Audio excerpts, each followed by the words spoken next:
Si tu me suis depuis un moment maintenant ou que tu viens de me découvrir, peut-être qu'en regardant ma chaîne, en regardant mon nombre d'abonnés, en regardant mon business, l'antériorité que j'ai dedans, tu dois te dire « Ok, ce mec, peut-être que c'est un expert en liberté financière. Peut-être que ce gars-là, il a toujours été super bon dans les projets. Il a cette facilité naturelle à le faire. » Et en réalité, je vais te partager un petit secret et je vais me faire des ennemis en disant ça parce que en fait, je vais révéler le secret de beaucoup d'influenceurs, infopreneurs, tout confondu en fait, tous les gens qui s'exposent sur internet pour partager des idées, pour partager des concepts, des méthodes, toutes ces personnes-là dont je fais partie. Alors attention, il y a plusieurs catégories, il y a les vendeurs de rêves qui vont faire des promesses qui sont totalement inatteignables et ces personnes-là, je les ai en horreur. Et puis tu as les personnes comme moi qui vont arriver avec des méthodes beaucoup plus pragmatiques, réalistes et long-termistes. Voilà, moi j'arrive pas en disant tu vas devenir riche grâce à mon projet. En revanche, si tu crées des petits projets rentables, tu peux sans problème générer des revenus automatiques à horizon 6 mois, 1 an. Et évidemment, petit à petit, ce chiffre va monter, il va passer de dizaines, puis centaines, puis milliers d'euros, jusqu'à que tu puisses remplacer ton salaire définitivement et quitter le salariat. Voilà, donc cette introduction étant faite, tu dois te demander quel est le fameux secret que je veux te partager. Eh bien, il est très simple. Le secret, c'est que quand j'ai commencé les 3 libertés, et d'expérience, je peux te dire, toutes les personnes qui sont infopreneurs, influenceurs, formateurs, coachs et tout ce que tu veux, il y a ça en commun, c'est que il y a un moment donné dans notre carrière, dans notre aventure, où on a prétendu. On a prétendu être et on a prétendu faire. Alors, ça ne veut pas dire que les choses qui ont été racontées étaient fausses. Ça veut juste dire qu'à un moment donné, on commençait et on n'était pas sûr de nous. On n'était pas sûr de nous et c'est normal en réalité. Je veux dire, personne peut aujourd'hui lancer quelque chose et dire je suis sûr de moi à 100%. Je veux dire, demain tu veux apprendre à nager quand tu es un adolescent, tu te jettes pas à l'eau en disant je nage comme Laure Manodou. Voilà, mais en fait tu vas commencer à nager doucement, tu vas galérer, tu vas un petit peu boire la tasse et puis finalement tu vas te rendre compte que tu arrives à nager de mieux en mieux.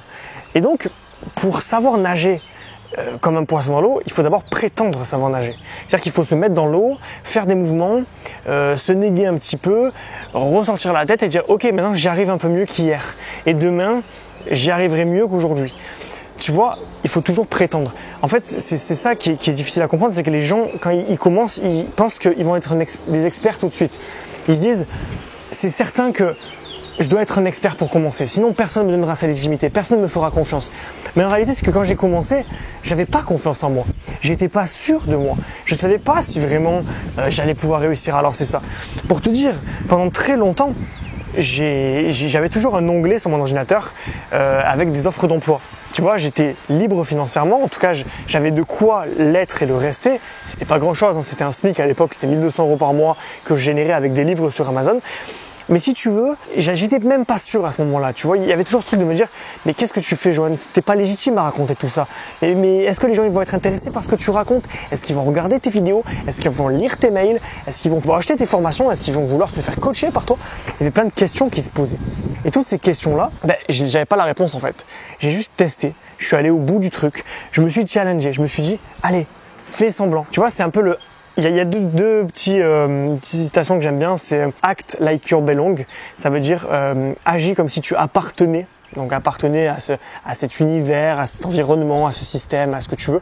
Tu vois, c'est un peu comme quand tu rentrerais dans une soirée, tu vas rentrer dans une soirée où tu n'as pas été invité et tu fais semblant d'avoir été invité. Voilà, c'est un peu la même chose. C'est-à-dire qu'il faut avoir, si tu veux, cette impulsion et te dire « ok, je le fais, je tente ». Et puis, on verra bien en fait, on verra bien. C'est ça en fait qui est important, c'est vraiment cette impulsion de se dire je suis pas un expert dès le début, mais je vais le devenir si je fais semblant de l'être à l'instant T.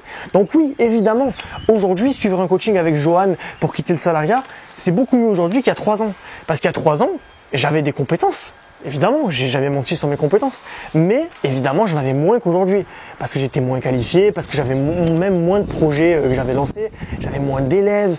Voilà, tout ça, c'est des choses que j'ai dû développer avec le temps. Le deuxième dicton dont je te parlais, c'est le fake it until you make it. C'est-à-dire que ça, c'est souvent en développement personnel qu'on en parle. C'est genre, t'as pas confiance en toi, personne te regarde dans la rue, t'as aucun charisme, tu veux avoir du charisme, redresse-toi, marche droit.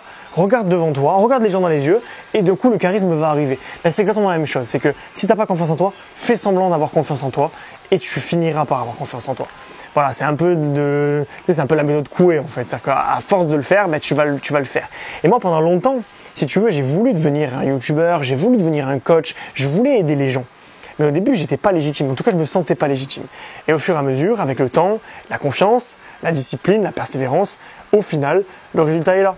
Je suis coach, je vis de mon activité de coach, j'ai plein de petits projets rentables qui me rapportent chacun plusieurs centaines ou milliers d'euros par mois. Et donc, je vis très bien et j'ai exactement la vie que je veux avoir aujourd'hui parce que, à un moment donné, j'ai pris ce risque de me lancer, même si j'étais pas sûr à 100%. Quoi que tu produises dans la vie, tu auras toujours des haters d'un côté, des gens qui te critiqueront pour ce que tu fais, qui ne te feront pas confiance, qui ne te croiront pas. Toutes ces personnes-là, il y en a plein. Moi, tous les jours, je reçois des messages, des mails, des gens qui m'insultent, qui sont pas contents. Parce que, voilà, il y en a, ils ont des clichés, du vendeur de rêve. Il y en a, peut-être que ce que je dis ou ce que je fais ou les résultats que j'ai provoquent en eux de la jalousie ou provoquent en eux un sentiment de découragement parce qu'ils disent, moi, je me sens pas capable de faire pareil. Il y a toujours des haters, voilà. Quoi que tu fasses, tu auras des haters. Même si tu fais rien, tu auras des haters en fait. Et de l'autre côté, tu auras aussi des super fans. Et c'est sur ces super fans qu'il faut se reposer. C'est eux ta véritable communauté, c'est eux tes clients, c'est eux qui payent, c'est eux qui sont vraiment intéressés par ce que tu fais, qui sont prêts à aller au bout de tes projets, de les tester, d'avoir des résultats. Et donc, justement, quoi que tu fasses, tu auras des haters et des gens qui seront contents. Donc à partir de ce principe-là, ne t'embête même pas en fait à te prendre la tête avec les est-ce que je suis légitime, est-ce que je suis pas légitime. Fais des choses, partage ce que tu as à dire, partage juste ta philosophie et tu verras que naturellement des gens seront d'accord avec toi. Il y a des gens qui disent attends mais ce mec il pense exactement comme moi. Et on me le dit souvent, putain mais Johan t'as dit exactement tout ce que je pense dans la vidéo. Eh ben c'est ça, justement. Même si je touche 100, 200, 500 000 personnes en France, ça sera toujours 1000 personnes. C'est toujours mieux que zéro. En réalité, tout ce que tu as à faire, c'est dire ce que tu penses. Même si tu es un mec brut, même si tu es un mec... Voilà, ta personnalité, elle est importante. Sois qui tu es. Dis en vidéo ce que tu as à dire avec ta personnalité, avec tes mots. Et si les gens sont contents, c'est bien. S'ils sont pas contents, tant pis. Mais dans tous les cas, le but, c'est vraiment ça. C'est d'être toi-même et de ne pas avoir peur de ne pas être légitime, de ne pas être assez bien parce que tu seras toujours pas assez bien pour des personnes et tu seras très bien pour d'autres. Donc ça sera toujours comme ça, peu importe ce que tu fais, peu importe la qualité de tes contenus. Évidemment, au début, c'est toujours moins bon qu'après, mais ça, on s'en fout. Il n'y a personne qui compte, il n'y a personne qui regarde. Personne me dit « Ah, Johan, tes vidéos, elles étaient nulles il y a 3 ans. » Oui, mes vidéos, elles étaient nulles il y a 3 ans par rapport à aujourd'hui. Mais il y a 3 ans, elles étaient bien quand même. Parce que c'était moi et ma personnalité et ma technique de l'époque. Et les gens qui me suivaient, ils avaient peut-être moins d'attentes aussi à l'époque parce que j'étais moins connu et compagnie. Donc voilà. Tout ça, il faut remettre en question et il faut arrêter d'avoir peur de se lancer pour des raisons de légitimité. La légitimité, tu la crées avec le temps. Jamais personne n'a commencé à faire quelque chose et a été excellent dès le début. Même les gens qui ont des dons, ils le travaillent leur don, sinon ça reste un don de mauvaise qualité. Un bébé, quand il naît, il apprend à marcher et il tombe plein de fois avant de se relever.